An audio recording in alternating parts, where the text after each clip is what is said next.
quienes están viendo este culto en esta hora. Bien, palabra del Señor. Yo decía que el mensaje de esta mañana lo he titulado "Cuando una iglesia ora, experimenta el poder de Dios". Porque decía yo que yo sigo creyendo que la oración tiene un poder eficaz, tiene un poder efectivo. La oración es uno de los pilares por lo que la iglesia primitiva creció. Ya lo decía yo en alguna otra oportunidad, el crecimiento de la iglesia primitiva allá en el libro de los Hechos, después de que se derrama el Espíritu Santo en Pentecostés, en el capítulo 2, versículo 42, dice que y la iglesia, ¿cierto?, crecía a través de la doctrina de los apóstoles, la comunión unos con otros, el partimiento del pan y las oraciones. Porque las oraciones o la oración es un pilar fundamental que toda iglesia cristiana debe tener. Muchas gracias, hermana Lola. Isidora, ¿verdad? Sí, ahí sí. Yo decía que es un pilar fundamental que la iglesia debe tener. Yo hace algunas semanas que pasé por este mismo lugar, pude predicar acerca de un hecho maravilloso y precioso que fue el derramamiento del Espíritu Santo allá en Pentecostés. Quizás fue un acontecimiento extraordinario que toda la iglesia a lo largo de los años ha querido vivir. Yo le decía que Pentecostés no es un hecho que no tenga la posibilidad de repetirse. Todos los días, en cada momento y en cada culto, y cuando buscamos de la presencia del Señor, le estamos diciendo, manda ahora sobre nosotros hoy día un nuevo Pentecostés. Porque Pentecostés nos enseñó que el poder de Dios desciende cuando hay una iglesia llena del Espíritu Santo. Porque una iglesia llena del Espíritu Santo es una iglesia que se manifiesta en unidad. Es una iglesia que se muestra apasionada por Cristo. Es una iglesia valiente. Y quizás muchos que se acordarán y que pusieron mucha concentración ese día a la exhortación del mensaje, cuando terminó la palabra pudieron decir, qué hermoso habría sido estar allí. De verdad, yo creo que muchos hubiéramos querido estar ahí en Hechos 2 con el derramamiento del Espíritu Santo. Pero iglesia, yo hoy día quiero decirle algo con mucho amor y con mucho respeto. La verdadera pregunta que debemos hacernos no es si nos habría gustado estar allí viviendo Pentecostés, porque Pentecostés lo podemos seguir viviendo incluso en nuestros tiempos. Porque el poder de Dios que se derramó en Hechos 2 es el mismo poder que hoy día sigue vigente en el año 2026. La verdadera pregunta es, ¿qué hizo esa iglesia para mantener encendida el fuego de Dios cuando vinieron las dificultades? Porque las dificultades llegaron. Empezaron a llegar los problemas, empezaron a llegar las persecuciones. Porque una cosa es experimentar el poder de Dios cuando todo anda bien. Cuando manifestamos el poder de Dios y sentimos su presencia a través de un culto glorioso, manifestamos la presencia de Dios gritando a través de un aleluya. Pero otra cosa muy distinta es mantenerse firme cuando llegan las amenazas, cuando llegan las dificultades. Porque después de Pentecostés no vino la comodidad para la iglesia primitiva. Empezó a llegar la persecución. No vino el aplauso que todos esperamos. Vinieron los problemas. ¿Sabe qué? El contexto de Hechos capítulo 4, que yo le acabo de leer de la porción del versículo 23 al 31, desde el versículo 22 hacia atrás, nos muestra que empezó la persecución y los primeros líderes que fueron perseguidos y encarcelados fueron Pedro y Juan, por predicar la palabra del Señor. Pedro y Juan fueron encarcelados, fueron interrogados, fueron amenazados. Se les prohibió hablar acerca de Jesús. Y justamente es en ese momento cuando aparece una de las decisiones más importantes de toda la iglesia primitiva. Y es aquí donde yo quiero hacer la fuerza de mi mensaje. La iglesia, cuando llegaron los problemas, cuando llegaron las amenazas, no se volvió una iglesia que buscó solucionar los problemas en términos humanos. No quisieron hacer una protesta, no organizaron hechos de violencia ni con desagrado, no comenzaron a discutir entre ellos. ¿Sabe lo que hicieron? Fueron a la oración. fueron a las plantas del Señor, se humillaron. Lo grandioso, ¿sabe qué? No fue solamente el hecho que oraron. Y los versículos 23 que yo le estoy leyendo y compartiendo nos muestran cómo ellos oraron. Y lo más grandioso es el resultado de esa oración. Y hermanos, iglesia, estoy convencido de que la oración es una de las mayores necesidades del siglo XXI de la iglesia. Sabemos hacer muchas cosas. Sabemos organizar, sabemos predicar, sabemos levantar proyectos, sabemos usar la tecnología, sabemos mantener las tradiciones como ha sido nuestra iglesia, sabemos hacer los cultos, pero quizás hemos olvidado uno de los pilares que es el fundamento de toda iglesia, que es la oración. Y debo admitirlo. Y debo ser el primero que debe ante el Señor no ocultar nada. Una de las cosas que por años y por tiempo me costó tener fue justamente aprender a orar. Pero ya gracias a Dios, hace algún tiempo atrás, estoy haciendo de la oración una disciplina importante en mi vida. Y la soledad que me permite estar allá lejos de mi familia por las noches me ha permitido casi toda la noche ir a la oración después de las 10 y media de la noche, cuando dejo hacer mis cosas y me voy a las plantas del Señor. Y sabe que eso me ha fortalecido. Y yo sé que cada uno de ustedes tiene experiencias preciosas cuando vamos a las plantas del Señor. Porque la iglesia primitiva entendió este concepto, que la oración es un pilar fundamental para que la iglesia crezca. Orar juntos, orar en comunidad, porque eso enriquece a toda la iglesia. Y a mí en lo personal me gustaría tener más tiempo para estar todos los días, los sábados acá en la oración de 12. Pero Dios sabe que otras responsabilidades que tengo también con la misión, a veces no me permiten estar, o responsabilidades personales. Pero cada vez que puedo me acerco también, porque la oración en comunidad es importante. La oración no debe ser solamente un acto donde entreguemos al Señor y queramos cumplir 3, 4, 5 minutos. El tiempo que estemos derramando nuestra vida en nuestro corazón debe ser una entrega absoluta a nuestro Dios. Si Pentecostés nos enseñó que el Espíritu Santo da vida a la iglesia, entonces Hechos capítulo 4 ahora nos va a enseñar cómo una iglesia mantiene vivo ese fuego a pesar de las dificultades, a pesar de los problemas, porque Dios sigue estando ahí y Dios sigue siendo el mismo a través de una oración constante y perseverante. Y la pregunta es, y de alguna u otra forma eso es lo que responde y lo que resuelve Hechos capítulo 4, ¿qué debe hacer una iglesia cuando comienzan los problemas? Porque esa respuesta revela mucho más de nuestra vida espiritual de lo que usted y yo a veces llegamos a pensar. Recordemos que Hechos capítulo 2, la iglesia recibe el Espíritu Santo a través del derramamiento de Pentecostés. En Hechos capítulo 4 la iglesia enfrenta la oposición. En Hechos capítulo 2 era toda felicidad y todos celebraban, ¿se acuerdan? En Hechos capítulo 4 ya comienzan las amenazas. En Hechos capítulo 2 el pueblo admiraba. En Hechos capítulo 4 las autoridades comienzan a perseguir a los primeros apóstoles. Y sin embargo, ¿sabe qué? La iglesia sigue siendo la misma. ¿Por qué? Porque el Espíritu Santo no solamente quiere producir en usted y en mí experiencias y que por momentos recibamos el Espíritu Santo.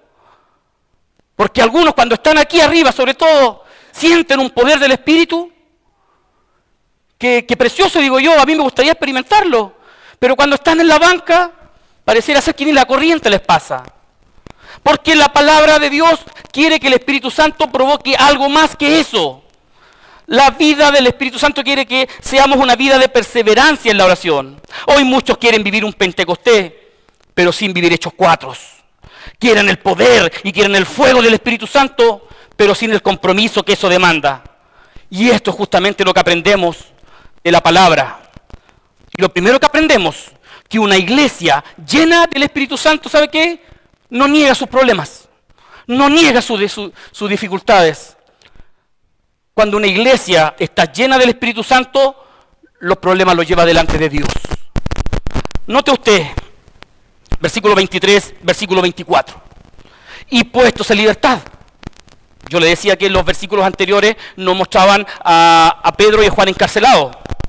Acuérdense que todavía aquí no aparece Pablo. Pablo aparece en Hechos capítulo 9, comienza recién la historia de Saulo de Tarso.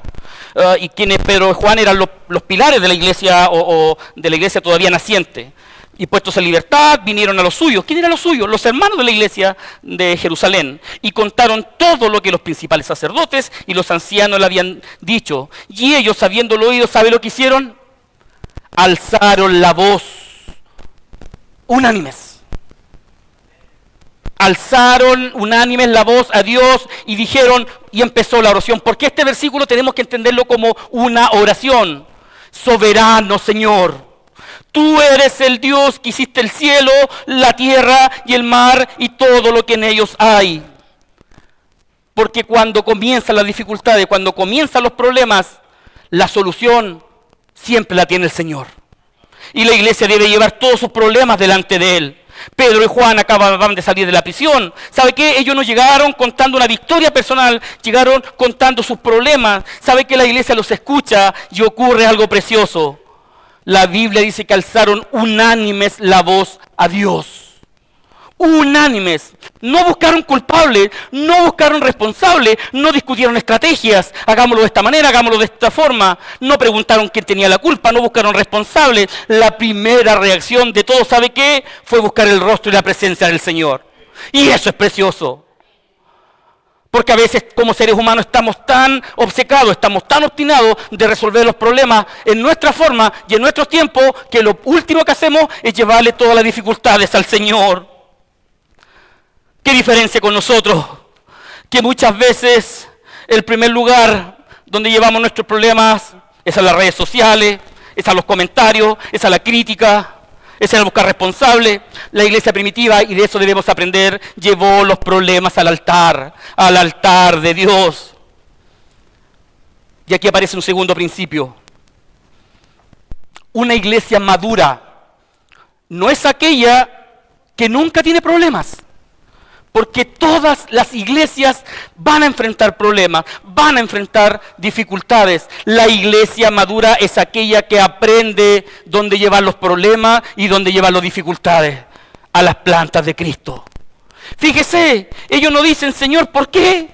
Ellos no cuestionan a Dios. ¿Sabe cómo comienzan diciendo la oración? La Biblia lo dice. Y dijeron unánimes, soberano Señor.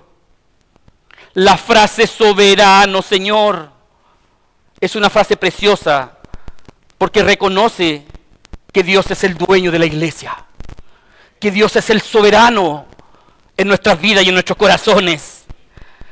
Porque ellos pudieron haber cuestionado al Señor, pudieron haber visto la amenaza, pero ¿saben qué? Miraron al Dios que gobierna la vida y la existencia de la iglesia. La oración correcta siempre comienza recordando quién es Dios. Recordando quién es Dios, porque cuando usted y yo sabemos quién es Dios, entonces encontramos refugio, encontramos tranquilidad, encontramos paz, y todas las cosas Dios las resuelve en sus tiempos y en sus momentos. El versículo 24 se nos dice que los primeros cristianos oraban a este Dios soberano, porque que se nos diga que Dios es soberano, ¿sabe lo que significa? Que Dios tiene el absoluto poder y el control de todo.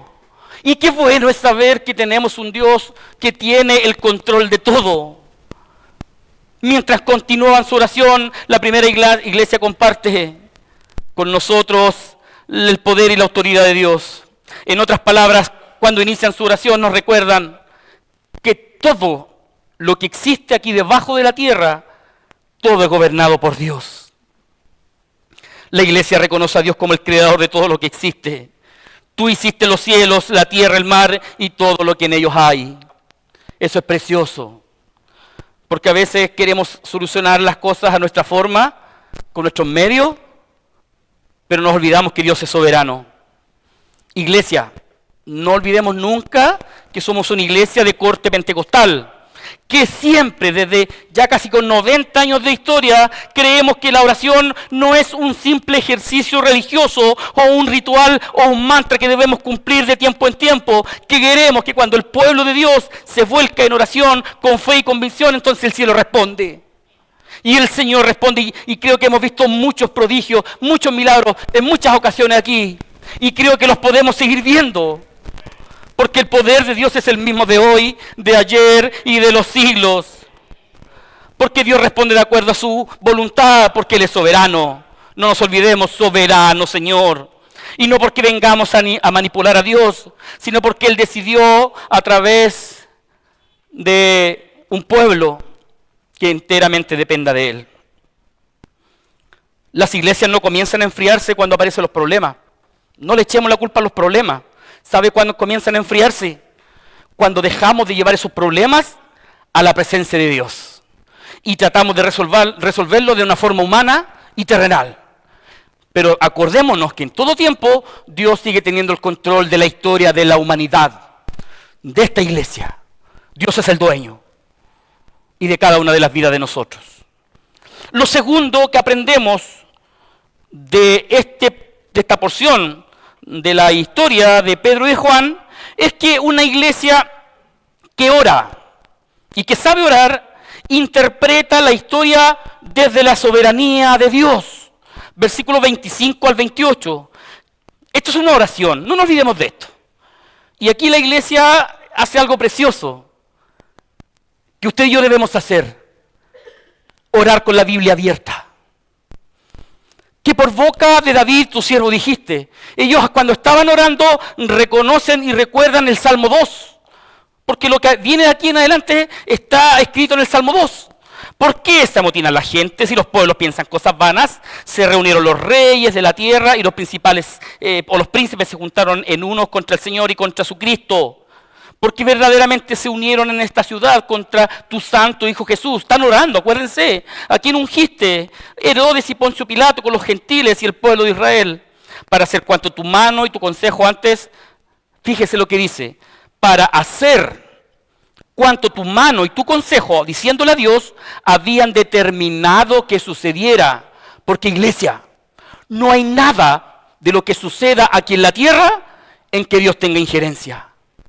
Dios tiene el control y el poder absoluto de todas sus criaturas cuando aprendemos a depender de Él. Después de levantar sus ojos ante el Dios creador y reconocer la soberanía de Dios, sabe que la iglesia hace algo que resulta profundamente revelador. La iglesia ora con la Biblia abierta, no improvisa en una oración basada únicamente en sus emociones y en sus sentimientos, o como dijo Jesús, en vanas palabrerías. Comienzan citando este Salmo 2 que yo le acabo de leer, interpretando, y esto es importante que lo entendamos, que lo que estaban viviendo a la luz de las Escrituras, porque la iglesia comprende que la oposición que está experimentando sabe que no es algo casual o circunstancial. Porque las cosas muchas veces no pasan por una casualidad o por un accidente, sino que en muchas ocasiones lo que usted y yo vivimos es el cumplimiento de la palabra de Dios. Y la iglesia sí lo entendió. La iglesia no interpreta la Biblia desde su circunstancia, interpreta sus circunstancias desde la Biblia. ¿Qué significa esto? Que todo lo que a usted le pasa o lo que vivimos a veces en lo personal o como iglesia, ya Dios lo había dicho antes. O por lo menos en la palabra del Señor se nos advierte algunas situaciones. Muchas veces nosotros hacemos exactamente lo contrario. ¿Sabe lo que hacemos? Sucede una enfermedad y nos preguntamos, ¿dónde está Dios? Perdemos el trabajo y nos preguntamos, ¿será que Dios me abandonó? Aparecen los conflictos y la iglesia y pensamos, quizás el Señor ya no está con nosotros. Pero la iglesia primitiva sabe que no razona así, no piensa así. Ellos decían, esto ya estaba escrito. En otras palabras, Dios lo había dicho. La persecución no toma por sorpresa a Dios. La cruz tampoco. La oposición del Sanedrín tampoco escapaba del control del Señor, porque todo lo que ellos estaban sucediendo, Dios ya lo había dicho antes. Nuestro Padre Celestial nunca pierde el control de las cosas y de la historia de la humanidad. Los hombres creen gobernar, los imperios creen decidir, los gobernantes creen escribir el futuro, pero ¿sabe qué? Sobre todos ellos está sentado el Rey del universo. Y ese es Dios, con todo su poder, con toda su majestuosidad, como dice el salmista en el Salmo 115, versículo 3. Nuestro Dios está en los cielos, Todo lo que quiso, Él ha hecho. Porque todas las cosas que muchas veces usted y yo vivimos son parte de un propósito y de un plan divino que tenemos que saber reconocer. Y permítanme detenerme aquí un instante. Porque quizás hoy muchos de nosotros estamos atravesando circunstancias difíciles. Yo sé, en lo personal, enfermedades incurables quizás para la ciencia médica. Estamos enfrentando problemas familiares. Estamos enfrentando quizás algunos problemas económicos, conflictos en los matrimonios, hijos que están alejados del Señor, incluso tensiones que a veces se generan dentro de la misma iglesia. Y la pregunta que muchas veces nace es, Señor, ¿por qué? ¿Por qué? ¿Por qué? Pero Hechos 4 nos debe hacernos llevar y no responde todas estas preguntas, pero sí nos recuerda una verdad y que de esto debemos tener toda la certeza. Iglesia, aunque nosotros a veces no entendamos todo lo que Dios está haciendo, podemos descansar en Él, que Él tiene todo el control de todas las cosas. Como dice una alabanza, mi Dios tiene todo el poder, porque Dios no hay nada que se le escape y en eso podemos estar seguros, en eso podemos descansar. Y si usted y yo tenemos esa convicción, entonces cambia completamente nuestra forma ahora en la que oramos. Porque ya no oramos desde el miedo, ya no oramos desde la inseguridad, ya no oramos desde la desconfianza. Ahora oramos en la confianza y con la certeza de que Dios tiene el control de todas las cosas, incluso de esta iglesia. Como iglesia pentecostal creemos profundamente que Dios sigue interviniendo en la historia de la iglesia. Que el poder de Dios sigue tan vigente como hoy día. Creemos en un Dios, ¿sabe qué? Yo así lo creo. Yo creo que Dios sigue sanando. Yo creo que Dios sigue restaurando. Yo creo que Dios sigue respondiendo, que Dios sigue obrando en milagros. Pero nunca debemos olvidar que todos esos milagros, que todas esas cosas suceden bajo la agradable, buena y perfecta voluntad de Dios. Usted y yo no somos nadie para decirle al Señor lo que tiene que hacer, cómo lo tiene que hacer y cuándo lo tiene que hacer. Dios en su perfecta voluntad sabe cómo hacerlo, como dice Efesios capítulo 1, versículo 5, según el puro afecto de su voluntad, porque Dios es soberano. No creemos en un Espíritu Santo independiente del Padre o del Hijo, creemos que la perfecta Trinidad obra en favor de la iglesia. Porque cuando una iglesia pierde de vista la soberanía de Dios, entonces termina siendo gobernada por las circunstancias. Pero cuando volvemos a mirar al Señor, descubrimos que esas circunstancias nunca han gobernado a Dios, porque Dios es soberano. Y todas las cosas que hoy día estamos viviendo, Dios sabe por qué las estamos viviendo. Y lo tercero que aprendemos de esta historia está en el versículo 29 y 30. Y ahora, Señor, siguen orando, esto es una oración. Y ahora, Señor, dice, mira sus amenazas y concede a tus siervos que con todo de nuevo hablen tu palabra. Mientras extiendes tu mano para que se hagan sanidades y señales y prodigios mediante el nombre de tu santo Hijo Jesús. Porque cuando una iglesia ora, ¿sabe qué? No pide comodidad, no pide que todas las cosas se solucionen en el momento. ¿Sabe lo que ellos piden? Valentía. ¿Para qué? Para seguir anunciando a Cristo y al Cristo crucificado. Porque esa es la responsabilidad de la iglesia. Aquí quiero pedirles que imaginemos por un momento la escena. Pedro y Juan acababan de salir de la prisión. Las amenazas eran reales. Si en cualquier momento los primeros apóstoles podían morir y murieron a causa de la persecución del evangelio, seguramente los podían volver a arrestar e incluso perder la vida. Ahora le pregunto a la iglesia, ¿cómo hubiéramos resuelto nosotros esa situación? Quizás le hubiéramos dicho al Señor, elimina la persecución. Señor, cambia las autoridades. Señor, abre todas las puertas. Elimina a nuestros enemigos. Señor, haz justicia. Pero escuchen atentamente la oración de la iglesia. Ellos no dicen eso. No dicen quiten las amenazas, quiten esto y saquen lo otro. ¿Sabe lo que dicen? Concede a tus siervos que con todo de nuevo sigan hablando la palabra de Dios. ¡Qué oración más extraordinaria! Que usted y yo debemos aprender. Porque a usted y a mí nos gustan las cosas fáciles. Somos facilistas para resolver las cosas. La iglesia no pide un camino más fácil, piden, ¿sabe qué? Un corazón más valiente. No buscan escapar del conflicto, buscan permanecer fieles en medio del conflicto. Porque somos bienaventurados quienes a causa de Cristo vivimos persecución. Dios no va a eliminar la persecución, Dios no va a eliminar los problemas. El tema es cómo enfrentamos esas situaciones. Y aquí aparece una gran diferencia entre la iglesia que se centra en sí misma, o a veces en las personas, y una iglesia que se centra en Cristo. Porque el dueño de la iglesia es Cristo. Él es cabeza de la iglesia. La iglesia que se centra en sí misma pregunta, ¿cómo salimos de este problema? La iglesia que se centra en Cristo pregunta, ¿cómo glorificamos a Cristo en medio de los problemas? Porque a pesar de los problemas, a pesar de las circunstancias, la gloria y la honra en la iglesia siempre es para el Señor. Siempre es para Dios. Vivimos tiempos en donde ser cristiano sabe que ya resulta ser menos popular. La cultura hoy día ridiculiza la fe, se relativiza la verdad, se normaliza el pecado. Y muchas veces la actitud de guardar silencio. Pero la iglesia no fue llamada a esconder el evangelio.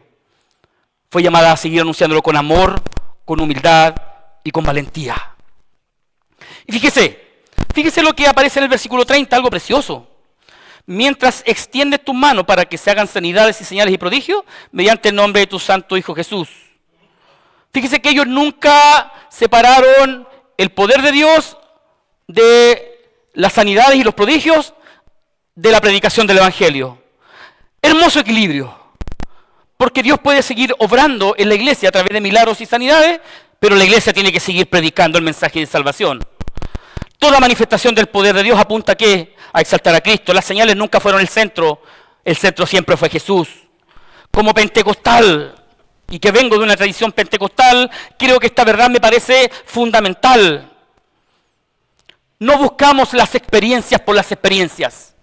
No buscamos sentir el Espíritu Santo solamente por sentirlo. No buscamos milagros para entretener solamente.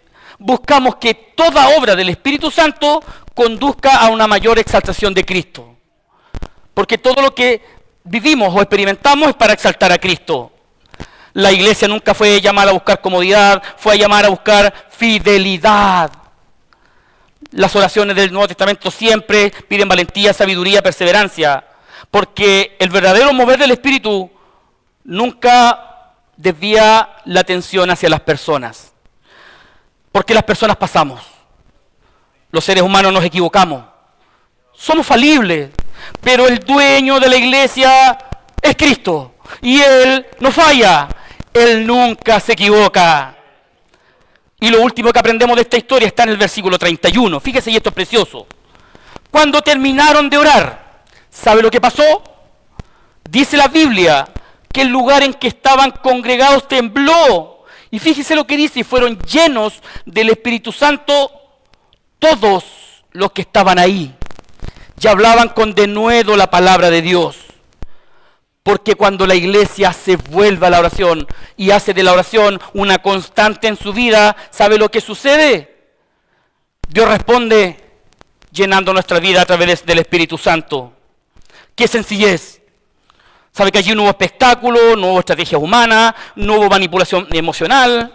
Simplemente cuando la Biblia dice que terminaron de orar, entonces el lugar tembló. Y sabe que el temblor no fue el objetivo. Lo que allí estaba pasando es que Dios estaba manifestando su presencia en medio del pueblo. Y yo sé que muchos de los que estamos aquí, muchos de los predicadores o coordinadores que a veces pasamos por este lugar, insistimos, hermano, siente el Espíritu Santo. Si usted no lo siente, pareciera ser que está descomunicado de Dios. Pero usted va a vivir una experiencia y va a ser lleno del Espíritu Santo cuando realmente entienda que necesitamos una vida de oración, una vida llena de la palabra de Dios. Dice, todos fueron llenos del Espíritu Santo. No unos pocos, no muchos, todos. Los mismos creyentes que habían estado en Pentecostés, ahora volvieron a vivir esa llenura del Espíritu Santo. ¿Sabe por qué? No porque hayan perdido el Espíritu Santo, sino que para una nueva etapa y para una nueva misión necesitamos siempre evidenciar la presencia de Dios. Porque cuando se va a la calle a predicar, como el hermano Néstor siempre entrega el aviso acá, no convencemos al hombre con nuestras palabras. Necesitamos que el Espíritu Santo esté en cada uno de nosotros, porque el Espíritu Santo es el que convence al hombre. Yo puedo traer una palabra preciosa acá, una estructurada, puedo haberme preparado un montón, pero si el Espíritu Santo no está conmigo, entonces todo resulta en palabras vacías, en palabras vanas. Necesitamos que el Espíritu Santo siga sosteniendo a la iglesia. No anhelamos la presencia del Espíritu Santo solamente para emocionarnos y sentir la presencia durante un culto. Y es bonito. Y a mí me gusta cuando un hermano siente el poder de Dios y grita un aleluya, o mueve sus manos, o es movido por el poder de Dios. Y eso es una forma como el Espíritu Santo se manifiesta. Pero debemos anhelar su presencia para cuando salgamos de aquí. ¿Sabe lo que tenemos que hacer? Amar más a Cristo, amar más a nuestros hermanos, amar más a nuestros enemigos. Y por sobre todas las cosas, que ese avivamiento que queremos para la iglesia nos tiene que hacer mejor servidores de la obra de Dios y seguir anunciando con mayor fidelidad el Evangelio. Porque el verdadero avivamiento no termina después del culto. No. El verdadero avivamiento espiritual no termina cuando termina el culto. Continúa cuando la iglesia sale y vivimos como verdaderos discípulos en medio de un mundo hostil. Porque es allí realmente donde se reconocen los verdaderos espirituales. Allí cuando nadie nos ve, o cuando nos tenemos que enfrentar con personas que no conocen de Dios, ¿cómo reaccionamos? Ahora, ¿por qué Lucas dice nuevamente fueron llenos del Espíritu Santo? No porque el Espíritu Santo los abandonó, sino porque cada nueva etapa de la misión exige una nueva dependencia del Espíritu Santo. En otras palabras, ¿sabe qué? Usted y yo, en todo momento, necesitamos depender de la tercera persona de la Trinidad. No son por nuestras fuerzas, no son por nuestras capacidades, no es por lo que usted sabe hacer, por lo que yo sé hacer, es por el Espíritu de Dios, que aquí estamos. Una iglesia llena del Espíritu Santo es una iglesia que sabe vivir continuamente bajo la influencia del Espíritu Santo en cada una de las áreas de su vida. No se reconoce únicamente por la intensidad de sus cultos. Y de verdad que a mí me gustaría que nuestros cultos quizás no fueran tan estructurados, tan rutinarios. Me gustaría que Dios derramara su Espíritu en medio de la iglesia. Pero también una persona espiritual es aquella que se mantiene fiel en su vida, en su forma de vivir, y que va más allá de cuando termina el servicio y el culto. Esto nos enseña Hechos 4 y esta porción de la palabra. Y ya en la parte final del mensaje y como conclusión, yo quisiera decir lo siguiente. Hechos 4, y lo pudimos ver, versículo 23 en adelante, y atrás también, comenzó con amenazas. Pedro y Juan encarcelados, la iglesia perseguida. Ya no podían predicar con el mismo denuedo y con la misma intensidad la palabra del Señor. Pero ¿sabe qué? ¿Sabe cómo termina? Con una iglesia más fortalecida que antes. ¿Y por qué? Versículo 31. Porque el Espíritu Santo descendió sobre una iglesia que se vuelca a orar y que entiende que todos los problemas y que todas las dificultades, tanto personales como grupales, en todo momento dependen del Señor. Las crisis no destruyen necesariamente la vida espiritual de una iglesia. Lo que puede destruirla, ¿sabe lo que es? Es cuando dejamos a buscar a Dios en medio de las crisis y tratamos de resolver los problemas de forma humana. Hoy quizás no enfrentamos las mismas cárceles de Pedro y de Juan, pero ya nos enfrentamos a otras crisis. Quizás hoy día espiritualmente estamos cansados y debemos reconocerlo. Muchos de nosotros quizás ya queremos tirar la toalla. Estamos agotados espiritualmente. Quizás la rutina, hacer siempre lo mismo, quizás también a veces nuestra vida espiritual hace que vivamos un desgaste. La indiferencia también desgasta. Las preocupaciones de la vida, la falta de pasión por Cristo. Y frente a todo ello, ¿sabe qué? El Espíritu Santo sigue invitando a la iglesia a hacer lo mismo que hizo esa congregación, a volver a orar con más fuerza, con más poder, con más pasión, no para pedirle a Dios que saque las dificultades, sino para que decirle a Dios que en medio de las dificultades recibamos nuevas fuerzas para seguir permaneciendo fieles. ¿Hasta cuándo? Hasta cuando el Señor venga. Hasta cuando el Señor venga. Y aprender a vivir en santidad. Porque sin santidad nadie verá al Señor.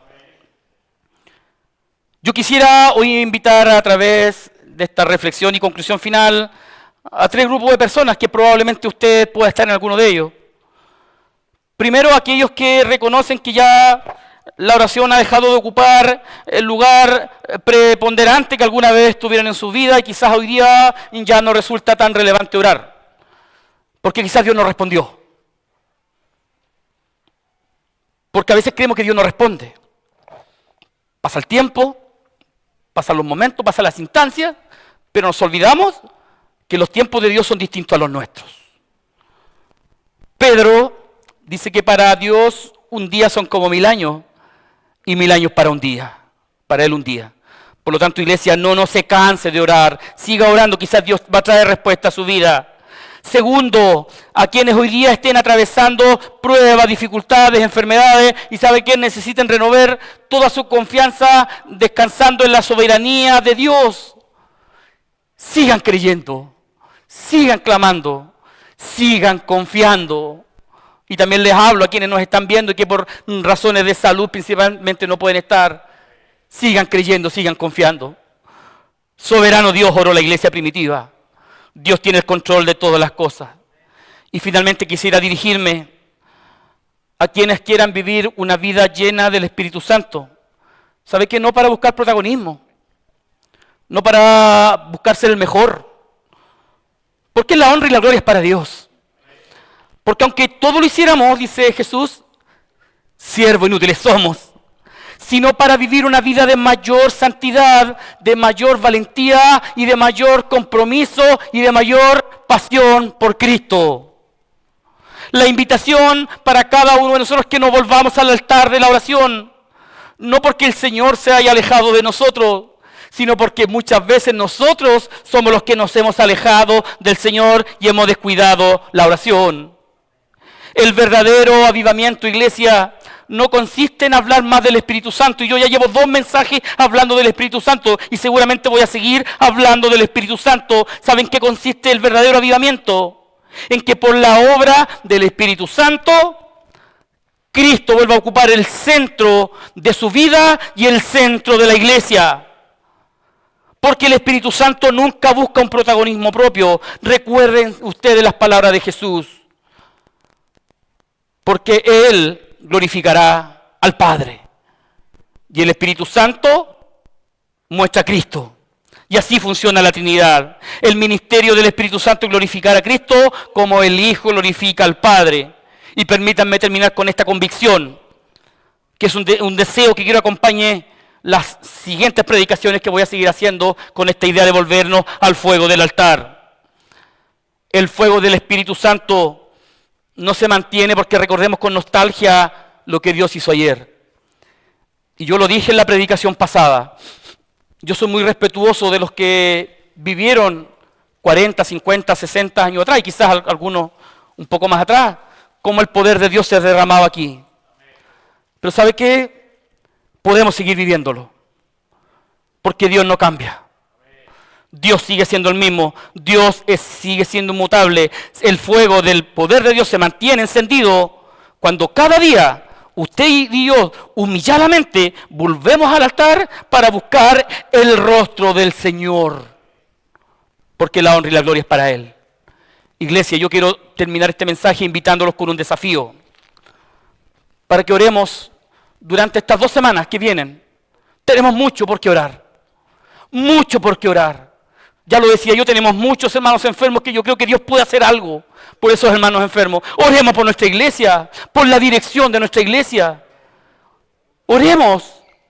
Oremos por la dirección, por los pastores, por las esposas de los pastores, por los hijos de los pastores. Oremos para que Dios traiga la solución a todas estas situaciones que estamos viviendo y que estamos enfrentando y que no podemos ocultar el sol con un dedo. Necesitamos orar por la restauración espiritual de la iglesia. Necesitamos orar por los diáconos, por los corazones de los diáconos, por cada uno de ellos. Necesitamos orar por los líderes de la iglesia. Necesitamos orar por Chile. Necesitamos orar por nuestro país. Necesitamos orar por tantas cosas. Los invito a que cuando sean las 10 de la noche, durante estas 2 semanas, y si alguien ya lo hace, qué bueno que sígalo haciendo y nos sumamos todos de lunes a viernes, porque el sábado domingo estamos acá. De lunes a viernes oremos a las 10 de la noche por estas situaciones que yo le estoy presentando. Yo lo que quiero hacer con esta serie de mensajes es que nos volvamos al Señor, que busquemos su rostro y que todas las cosas que traemos como anhelo y como deseo se las presentemos o se las sigamos presentando ante el Señor, porque Dios es el dueño de la iglesia y Dios es el dueño de cada una de sus vidas. Oremos pidiendo compromiso y confirmación de la palabra y que Dios de paz les bendiga.